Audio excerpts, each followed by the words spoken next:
ESPN 94.1 FM and AM 930 present The Drive. Brought to you by Huntington Federal Savings Bank. Local then, local now. Member FDIC.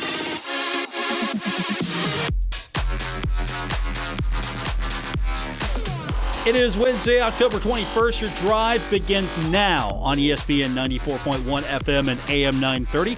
I'm your host, Paul Swann. You can join the program by calling the Miller Lite phone lines at 877-420-TALK. That is 877-420-8255. Miller Lite, hold true, great taste. It's only 96 calories. It is the original light beer. We are here until 6 o'clock this evening, and I think we've got a jam-packed show for you. We're going to hear from Corey Gamage here in the next couple of minutes. Later on, we're going to hear a lot from basketball.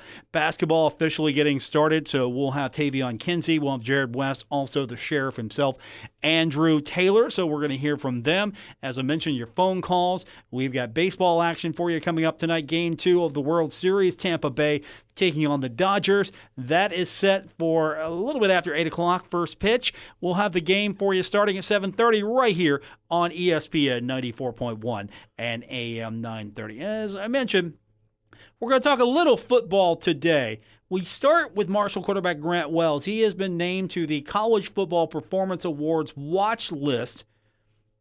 So congratulations to him. More people are taking notice of what this young man has been able to do. So another honor. I mean, he's just getting started. The kid is just getting started. He's ahead of schedule in a lot of people's minds and metrics, and he's been handling it pretty well. You know, it doesn't hurt that you got a guy like Brandon Knox as one of your weapons as well. Doesn't hurt that, okay, I can't make that pass. Hey, there's this Brandon Knox guy, so he can make that. And, of course, another guy that's been making some noise on the football field is Corey Gamage.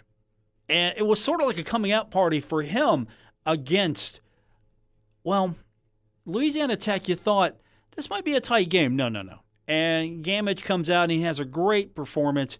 And we caught up with him yesterday during our media availability, and here's what he said about that sort of ability to just take advantage of the opportunity. Sort of was a coming out party for him. It was good. Just like Coach Holiday say, when your name is called, be prepared to step up, and that's what I did. Did you feel like you'd have that kind of contribution? I mean, you don't know going into a game, but you do the work all week, and then it paid off, right? Yes, sir. Corey, take me through your, the preseason and the voluntary workouts leading up to mandatory workouts, and then, everything that it entails. I mean, it seemed like when you came in, we noticed that you had bulked up a little bit, and then they were talking about consistency, and it seems like you're maintaining that consistency because Doc talked about you getting extra reps after practice the other day last week. Yes, when I came back, I was a little bit overweight, and I had to quarantine. So when I came out of quarantine, I stayed out to practice mostly every day with Luke running and catching balls, and I was doing that every day. My weight came down, and it paid off in the game. Well, you look, and do you feel like that's an underrated aspect of this season for every, football player, is the fact that, it did take some time because everybody had been cooped up. People didn't have the ability to work out and things like that. And so the conditioning aspect, really, it takes some time to get back. Yes, it takes a lot of time. When you came off, you've been off for like 4 months, and you got to come back, get your body back in shape. Yeah.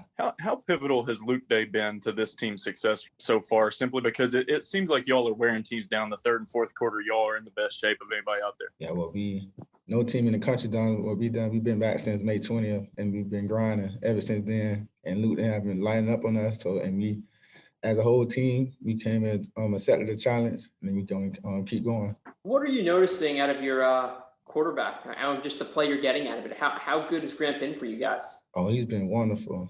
Coming in, stepping up. He's been wonderful. As we all love him. He's a good quarterback. He's going to grow and be an even better quarterback as he grows. What are some ways that maybe you've helped him develop?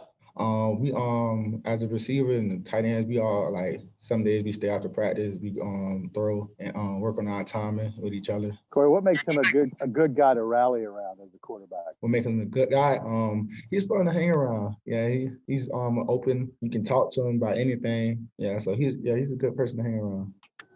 You look at, and Grant is one of the guys that was sort of an unknown coming into this season. How's he really taken on that leadership role, though? It seems like everybody trusts in this kid, and he's only, 3-4 games into his Marshall career. Well, that's what Doc came in. You got to build trust, and he stepped up to the challenge. And he did that, and the whole team, we're gonna follow his way through the whole season, and we love him.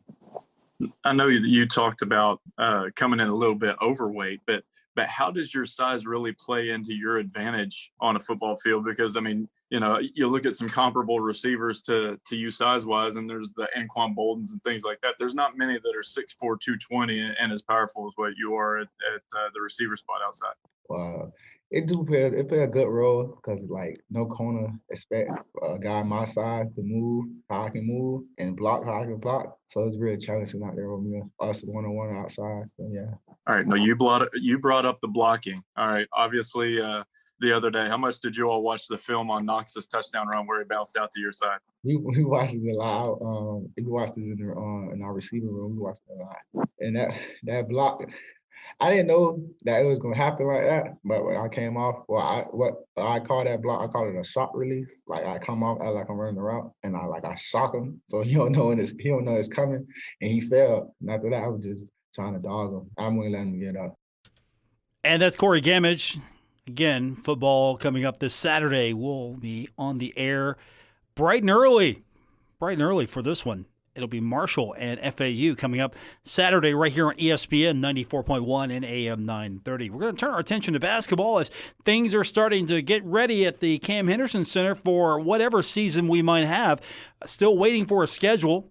Hopefully that's going to come out soon. I always anticipate the schedule coming out either while I'm on the air or after I get off the air. Either way, it'll be out sooner than you think, and we're going to talk basketball when we continue. We will start with Tavion Kinsey when we continue with today's edition of The Drive here on ESPN 94.1 and AM 930. Never miss a moment of The Drive with Paul Swann. Subscribe on Apple Podcasts, Spotify, or wherever you get your podcasts. We're presented by Huntington Federal Savings Bank. Welcome back to today's edition of The Drive on ESPN 94.1 and AM 930. Thanks for tuning in. Don't forget, coming up tonight, we've got Game 2 of the World Series. Tampa Bay taking on the Dodgers. That is set for a little bit after 8 o'clock first pitch. We go on the air at 7:30, so stay right here if you want to catch all the action of Game 2 of the World Series tonight right here on ESPN 94.1 and AM 930. So basketball season is going to be here sooner than you know, and as soon as we get this schedule, we can sort of pick over it. You know what Conference USA is going to be doing. The championship format is going to go back to a 12-team field.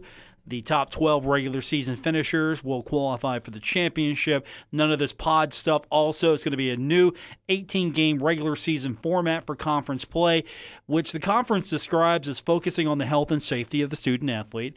And with this format, what's going to happen is schools will play 2 games per visit at 4 select CUSA schools and host 4 select teams for a 2-game series.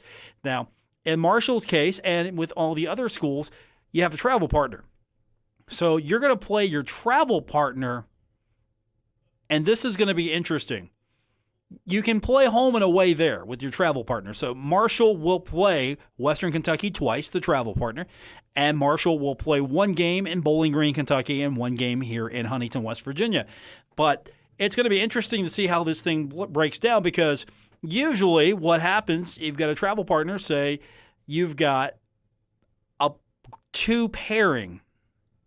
You're going to go play one team and then travel to the other team as your travel partner is going to travel to that. You get the point.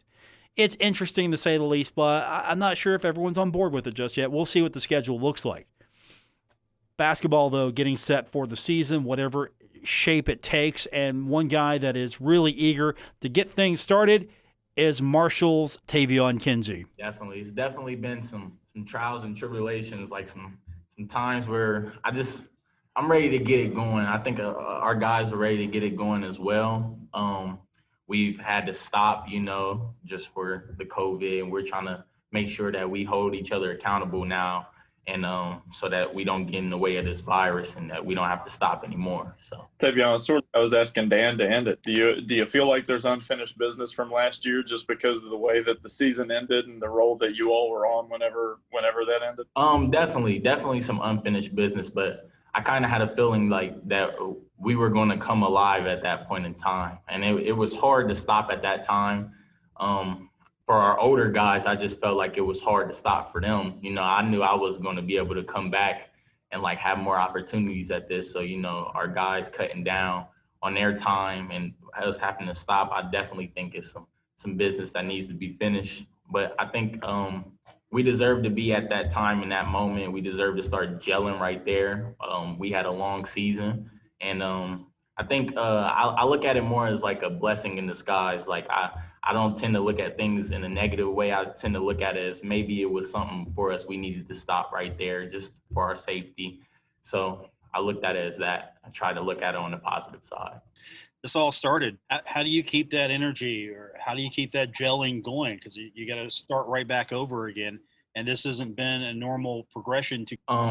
I just think coming into practice, as long as everybody is locked in and focused, I think these guys are hungry to start the season. We've definitely been not being able to play basketball. And I think sitting there and realizing that, hey, I can't play basketball because of this, because of that, you're going to do everything that you can, like, to be able to stay on the court. And we've been together long enough now. I think the core guys that we have coming back, we hang out with each other. We can only really hang out with each other. You know, we can't really hang out with any other crowds or things like that. So we keep gelling off the court. And I think that's as much as important as gelling on the court. And when you gel off the court, I feel like it brings some gel going on the court. So I think we'll be fine. How much of a change in perspective is it for you, Tavion, to maybe you're not going to play some of these big non-conference games, and so some of this has been taken from you. So does that make you feel like, hey, we have to appreciate these opportunities when we get them? Definitely got to take advantage of the opportunities that we got. Us having to stop last week for about a week or two really hurt us, and I think it woke us up a little bit to know that, hey, we got to take some major precautions and be safe out here so that we can get every opportunity that we can. Because right now, I mean, I feel like we're kind of behind on where we should be. I kind of tend to watch and look at other schools online and see how they're practicing, see their guys get into it. And it's just like, I'm ready to get into that flow of things where we're flowing, everybody's testing negative and we're on the roll, and that we're just taking every opportunity as it comes. All right. Well, since you brought up, how do you make up for lost time? How do you all get this thing rolling quick and within your all's practice time get ready for that season opener? I think it starts with our leaders. I think it starts with our senior guys, our core guys coming back, getting these new guys on track. I think we have to come in focused. Everything it's no time to play around. Like last season, I'm not saying it was time to play around then, because I don't take basketball as like time to play around. I want to make this a job one day. So I look at it as if we come in focused and everybody's locked in, and it's going to be tough to get right back into the flow of things. You know, guys might be out of shape, or, you know, we couldn't really leave the house. So I think for us to be able to hop right back in, make sure our key guys are like leading everybody, keeping everybody, you know, on track, then we should be fine. We talked to Danny a little bit about the young guys, Obina, David Early. You all, you know, probably worked out with those guys and done some things. What have you seen the most that you're looking forward to seeing in practice and in game situations with those young guys coming into the program? Each of them brings something different to the table. Obina, he has great athleticism. I'm an athletic guy, so I kind of compare my athleticism to him, but I think he's going to be very good. I think he's going to be a big help. You have David coming in with a guard-like tendencies, and I think he's going to help us in the guard position. Him being a big name in high school, just like Obina. We have CJ coming in. He's a hard worker, he asks questions. He's one of the few guys that I've ever seen, like, he'll ask anything. He'll ask a question. He doesn't care. After he messes up, he'll ask a question. I think for him to be open like that is very, very interesting to see that he has a mind like that. And then our returning guys, just helping them. And I think they're already ready though. Like you could sometimes see like when newcomers come in, they may be shy or like, timid on the court, but those guys came in like they played college basketball before. And I took key notes of that, and I feel like they're going to help us a lot on the court. We spoke with Coach a few minutes ago, and he said that when we asked him about you, he said, you're already on another level. You're already there. What do you expect from yourself at this point? I expect for me to just, keep improving year by year. I don't put high expectations on myself. I don't take every game for granted. I just take every day as a blessing. I look at it as, God is allowing me to play basketball right now. So he's also going to allow me to improve. And if I keep faith in him, then I'll continue to improve. But just working on my jump shot, as Coach Dan says, I think it's gotten better over the summer. Gained some weight over the summer, tried to get a little bit stronger, tried to help my body out for the long run when we're like banging in the paint and, banging against big teams and things like that. Trying to get my mental right. So I'm mentally locked in this whole season. I can't really take any plays off because you never know when we're not going to have another game or if it's going to get stopped again. So I think my biggest thing for me this year is every game leaving it out on the court, because I don't know if it can stop or if it can just be done for the rest of the year. I don't know. So I'm just going in with that mindset. All right. Where exactly is this vertical at now? I know that obviously you couldn't do any basketball related workouts there for a little while. So it gives you some time to work individual. And obviously for somebody that already had a vertical like what you did, do you have a goal for it? And where's that now? Of course, I want to have the highest vertical in the world, but we've gained. We've made it to a 43. We're a 43 now. We used to be like a 40 or 41. So we've added 2 inches. We got to a 43 this summer. Matt was hyped. Our weight coach was hyped. But I also put on weight. So putting on weight and still being able to jump the way I am, I think that's a key thing that I wanted to kind of work on, things like that. I don't really, I've never really worked on my jumping. Like I don't really, still to this day, I mean, it helps a little bit of what we do, but it's just God given. So like, I just wonder like, hey, is he going to give me a little bit more? Like, am I going to be able to jump a little bit higher today or anything like that? So we've gained 2 inches. You just mentioned gaining weight, Tavian. What are you weighing now? Last year I was in the middle of the season. I was about 176. This year, I'm at 187 now. At one point I got up to 190 this summer, but they had us running crazy. Like we were conditioning crazy. So I kind of lost some of it. But for a week or so before we had to go on quarantine, I was about 187. But I continued to stay in the house and just do push-ups and sit-ups and lift weights every day. Because, that's all I could do. I'm not a big video game guy or anything like that. So I think that's what I did in my free time. So I kind of tried to keep some weight on. And I can tell, like, I still got some weight on me. So where do you want to be? Leaving here, I want to at least be like 195, probably. Like, trying to go to the next level. Matt kind of thinks I should be at like 195, at least 200. And then when I'm in the next level, they'll work me up to what they think I should play at. But I just want to be, this year, I always have a thing for myself where I just want to be a weight where I feel good at playing. Like it doesn't hurt my knees, my back. Because at one point I felt like when I was 190 this summer, I was kind of sluggish. Like I didn't feel as quick, or I felt like low-key laggish or sluggish. So I kind of try to drop some weight by running a little bit. And I think 185, 187, that range of weight feels way better on my body. Okay, so now you know everything you need to know about Tavion Kinsey's workout program, including his weight. Some good stuff there from Tavion Kinsey as Marshall basketball getting set for the upcoming season. We've got coming up next one of the old men on the team now, and I asked him how it felt. Jared West. We'll find out how he feels about being the old guy on the team when we continue with today's edition of The Drive on ESPN 94.1 and AM 930. We're taking Paul Swann everywhere. Download or subscribe to The Drive with Paul Swann on Apple Podcasts, Spotify, or wherever you get your podcasts. Appreciate all the people who are catching the show on the download. That's right, Apple Podcasts, probably the best place to get it. Spotify, Stitcher Radio. Here's a neat little trick. If you have a smart device, all you have to do is, and it works best with the Amazon Echo. It really does work great. Just tell your Amazon device to play The Drive with Paul Swann, and it will find it. Now, I've got mine set up to do Apple Podcasts. You can do Spotify, Stitcher Radio, TuneIn, wherever you get your podcast. It's a great little trick there. So, of course, if you have the new iPhone update, you could put the iPhone widget on. That's the podcast widget, and you can see when the new show comes down. I mean, just another helpful tip. Appreciate everyone tuning in. Welcome back to today's edition of The Drive here on ESPN 94.1 and AM 930. Basketball, the story of the day, as a Thundering Herd getting the season underway soon. Officially getting underway with practice. And, of course, we had a chance to catch up with some of these guys yesterday. One of them being Jared West. He's always good to have on the program, always a great interview.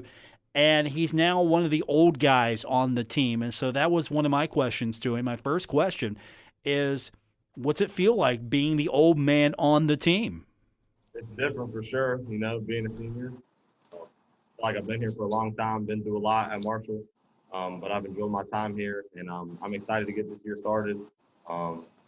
It's good to know that I got my year back just in case if anything goes south with all this COVID stuff. But I'm looking forward to a good senior year. Man of the team. As someone who's been a leader on this team, and now you have the age to back it up a little bit. How are you approaching this season? How are you approaching the young guys coming in? Are you taking that mentor role? The good thing is we got a lot of guys coming back. So I'm not doing it by myself. I have a lot of help. The young guys, they've done a great job of just coming into practice, working hard and trying to learn and pay attention to what the older guys are doing. But at the same time, as a leader, I always try to help when I can. Always try to make the younger guys' job a little bit easier and just, lead by example and lead vocally and stuff like that so they know who to follow and what to do. And I feel like they've done a pretty good job so far. So I'm excited for real practice to start to see how they develop since then. Jared, what's your message to everybody this year after what happened last year and now in the middle of COVID? I mean, do you have like a mantra that you say, hey, let's take this stuff seriously? I feel like a good saying for us would be unfinished business. Considering last year we didn't get to really show at the end of the year how I felt we were playing. We were definitely playing a lot better at the end. To win a game and your season end out of something that's out of your control is that's very hard and that's very frustrating. That was a tough pill to swallow, and I feel like we still have a bitter taste in our mouth because of that. But I feel like we got a great opportunity this year with the guys coming back to make a lot of noise. We remember that feeling last year. We remember how we were playing last year. I expect us to hit the ground running, and Coach Dan has high expectations for us, and we have high expectations for ourselves. Jared, what have you all worked on the most? I know that, it's been an off season in which there's been a lot of individual training, but what have you all worked on the most, and how do you sort of merge that individual training into the team concept as you start practicing? Well, we have done a lot of individual training, and at the end of the day, we do what fits our system, and a lot of that is just skill work and a lot of shooting. At the end of the day, shooting is the most important skill in basketball, and especially in our system. That's what makes us good, and that's what makes us effective. So shooting and individual like ball handling and skill work, that's been the most important thing for us. And at the end of the day, that's something that we can all translate to practice, to games, and to game-like situation, because that's what we do. We pride ourselves and we take a lot of shots, we take a lot of threes, we play fast. And I feel like that's something that we've all worked on this summer, as well as, staying in shape and getting a lot of running in. Going through COVID, we got a lot of opportunity to stay in shape because we didn't have much to do. And then coming back, we've done a lot of running so far. So I feel like those are two things that we've really prioritized ourselves in doing this preseason. Jared, what about the young guys? Obviously, you got some early impressions on Obinna and David Early and CJ. They're coming along. Obviously, it's going to be an adjustment early on. But I feel like they've already learned a decent amount so far. Obviously, we still have to work on our scheme and everything like that in the system. Offensively, I think they're doing a pretty good job. Defensively, we have some stuff to work on, but a lot of that is just because they don't really know the scheme and the style in which we play our defense. But they're doing a good job. They're playing hard. They're still learning. trying to find their niche and find their role and stuff like that. But I'm excited for what they have, and I think they can really come in and contribute. Especially, a couple of highly talented in-state guys. You were that young guy once yourself, and in-state guy coming in with a lot of expectations for yourself and a lot of expectations externally. How do you help them get through the pressures of being the in-state guys that are coming onto the scene? I think the easiest thing for them is just don't really look at it as pressure, but just try to come out and have as much fun as possible when we play. I feel like that's what I try to do early on in my freshman year. I was just kind of doing my role, but at the same time, I was just trying to have fun. I was playing hard, I was competing hard, and doing everything I could to stay on the floor. And I think for them, they just got to learn their role as quickly as possible and try to flourish in that role. And at the end of the day, I think if we're a winning team this year and we win a lot of games and do what we're supposed to do and have a lot of team success, I feel like they won't have it won't be looked at as pressure by them. And I feel like they'll all have great seasons. For you, kind of an interesting offseason compared to most. You test the NBA waters and you make the decision to come back, and then COVID hits and all this. I mean, how would you kind of describe this offseason for yourself, maybe in one word or two? Different.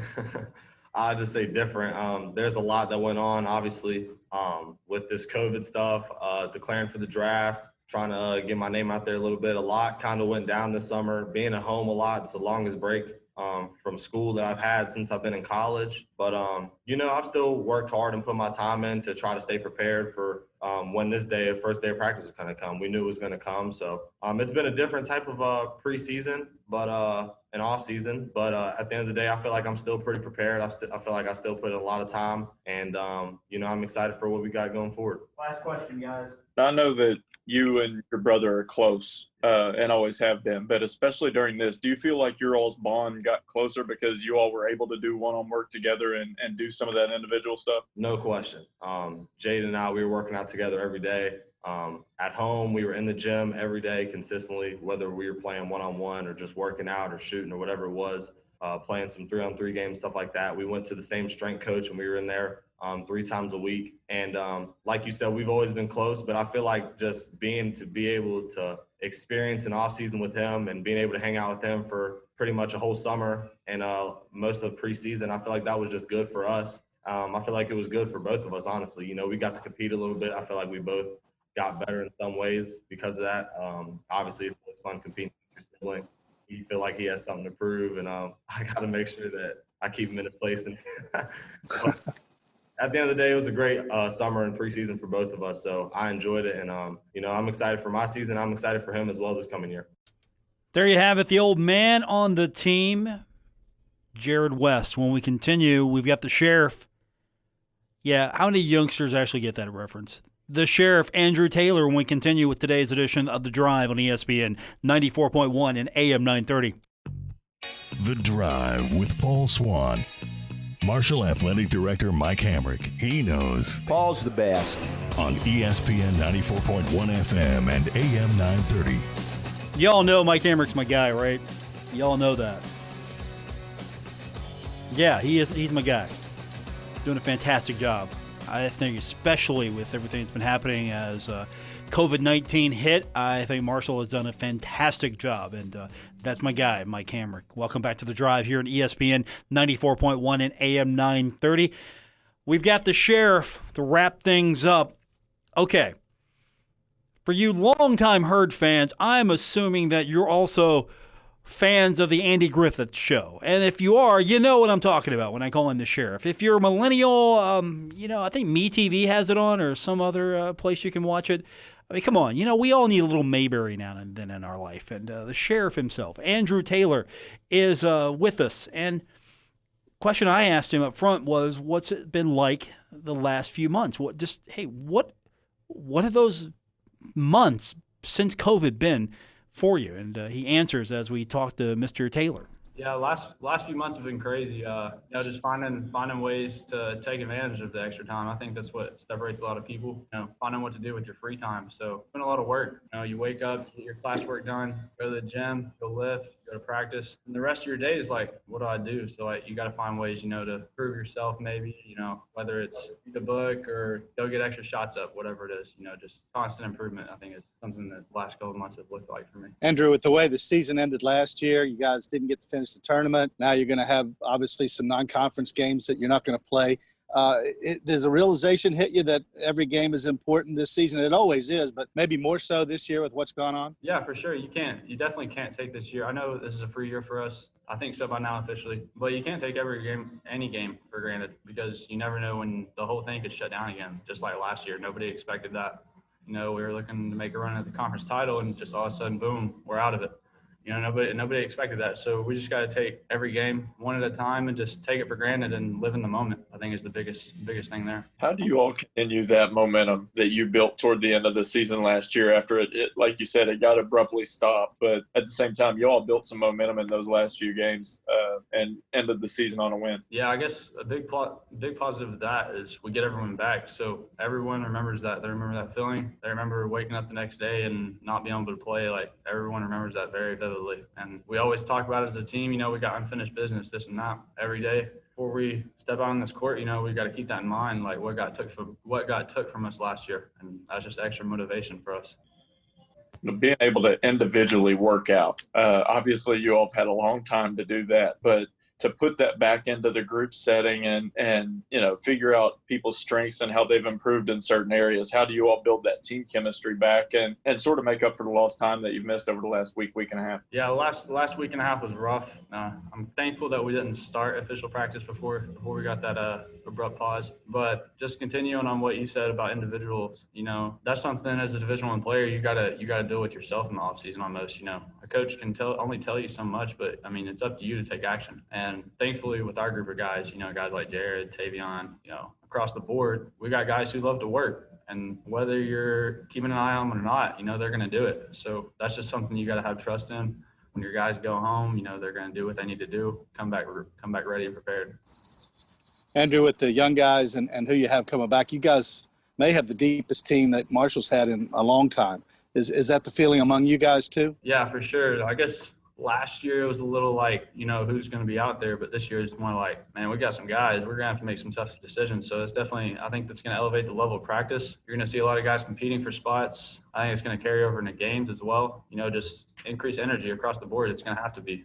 Andrew, Conference USA has come up with a different scheduling mode.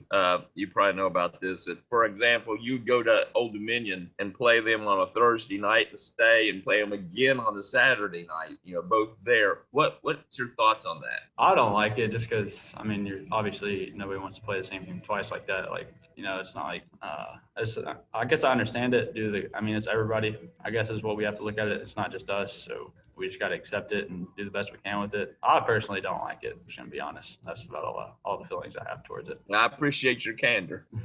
Does that make – you look at the Thursday, Saturday setup, Andrew, does that make those Friday practices in which you're, correcting the mistakes from a Thursday night game that much more important? It's almost like, it's not going to come down to trying to get the best of somebody. It's going to come down to more execution because they're going to know what they're going up against. Yeah, I think that's definitely going to play in our hands this year because, we got everybody back. So, everybody knows what everybody's got.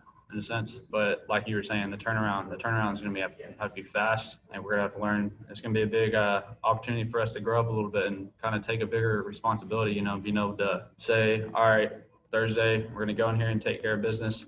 Friday, wake up, scratch. Next, we got another opponent coming up. So I think it's definitely something that we're just going to have to deal with. What would you like to see out of this team this year, given COVID and everything that's been in play this offseason? Sure. What would you like to see from this team this year, given the offseason you guys had and just the type of offseason it's been? What would you expect from this group of guys this year? I'd expect nothing less than to get to the tournament, the NCAA tournament, of course. The big dance. I'd expect nothing less from this group. Andrew, you all have gone through some workouts before the shutdown. Who is somebody that's coming back? It could be a new player. It could be a veteran returning that's reshaped their body or anything like that. Who is somebody that you're looking forward to seeing in a practice setting and some 5-on-5 runs and things like that the most? What was the question about that person? No, who are you looking forward to the most out of your guys that you've gone through workouts with? Maybe somebody that you can tell us put in time or whatever. Who are you looking forward to seeing out on the court? Shoot, I got a couple of guys. Definitely Tavion. That's everybody's. That's a lot of people's first answer, but. Just seeing if he makes it to the league, I think he's got a good chance. He's got the right mindset and he's got the right work ethic. And he's obviously got the athleticism everybody's seen. But so that's definitely my top to watch for me. But I say our freshman Obina would be another one to watch. Someone I'm looking out for. Just he's got a high motor. He's athletic, plays hard. Once we get him in our system, today's the first day of practice, obviously. So we're gonna start working on that. I think that's another player I'm gonna keep an eye on. Do you feel like, I know that, Danny's pushed the tempo before, but do you feel like with Obina, especially coming into that mix, down low and being able to alter shots too, that the athleticism and the tempo might take on an even increased pace from years past? Yeah, definitely. Anytime if you can play fast and still make the right decisions, why not? I think that definitely fits what Dan's trying to do here. Obviously, with watching the Rockets the past couple of years, it fits the system. So, and to fit this system, you got to be in really good shape. So, and I think he has that. So we'll see him grow as a player. Like you said, he's only a freshman, so we'll see him grow. Got a few others I know that definitely have a lot of potential. There you have it, Andrew Taylor. Thundering Herd basketball getting set for the upcoming season. I am patiently waiting for the basketball schedule. That's the next thing, and I'm just going to say it right now. It's not out yet. I'm sure many of you are waiting for it to be released, and when it is released, we're going to talk about it. And, of course, part of the schedule is going to be the new format for conference games, 18-game regular season format. You'll be doubling up on your games when you visit a location. So Marshall will play host to 4 teams, and those games will be played twice, or at least there'll be 2 playings of that matchup. And the same thing with the road games. So 2 games per visit at 4 select CUSA schools, and you'll host 4 select teams for 2-game series. Then you get a home and away with your travel partner, your rival, and that'll be Western Kentucky. So at least that will be still intact. I'm really hoping that this schedule makes sense from a travel standpoint, that you're looking at it a little bit more carefully as far as what makes sense to travel. Don't send Marshall or any other team out on some far-flung trips here. I don't think that would be fair if Marshall had to get the far-flung trip and not have one in return. You see what I'm saying?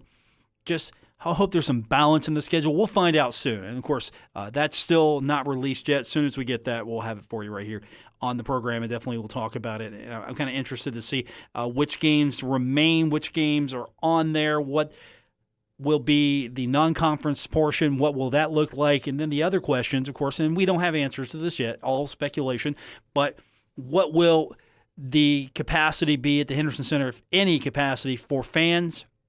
Will you be sitting in the upper sections? Will you be not able to attend at all? I mean, will the lower bowl be tarped off? Maybe, there's so many possibilities there. It's up in the air. We don't know yet. And until Marshall's able to release guidelines, we won't have anything other than speculation. Yeah, I can guarantee you this, there won't be any courtside seats. I know that for a fact. I don't anticipate that happening. I don't see how that could happen. You will have a lot of people close to the players if you do that. And that's the thing, is you don't want to have interactions with people who are not in sort of a protocol with the team. Teams getting tested, players are under a protocol. I'm not sure how strict it is. Are they, going directly home and not having an opportunity to interact with anybody? I don't know all the details, but it's got to be pretty stringent because they're going to get tested multiple times. And so we've seen with the football team, they have thankfully done the right thing. The basketball team, let's hope that they can do what the football team is doing, and I'm sure there's a lot of lessons learned there. And that's going to do it for this edition of the show. Thanks for tuning in. Don't forget, if you miss any part of the show, you can always go back and catch it on the podcast. That's right. You can go to Apple Podcasts, Spotify, Stitcher Radio, wherever you get your podcast, you can find the show. Thanks for tuning in. Back tomorrow. Don't forget, coming up tonight, we have got Game 2 of the World Series, the Tampa Bay Rays and the Los Angeles Dodgers. Are we going to see another offensive showdown? Are we going to see another offensive explosion? I mean, what are we going to get tonight? Don't know. We're going to find out tonight, 7:30 our airtime right here on ESPN 94.1 and AM 930. Back at it tomorrow. Thanks for tuning in here on ESPN 94.1 and AM 930.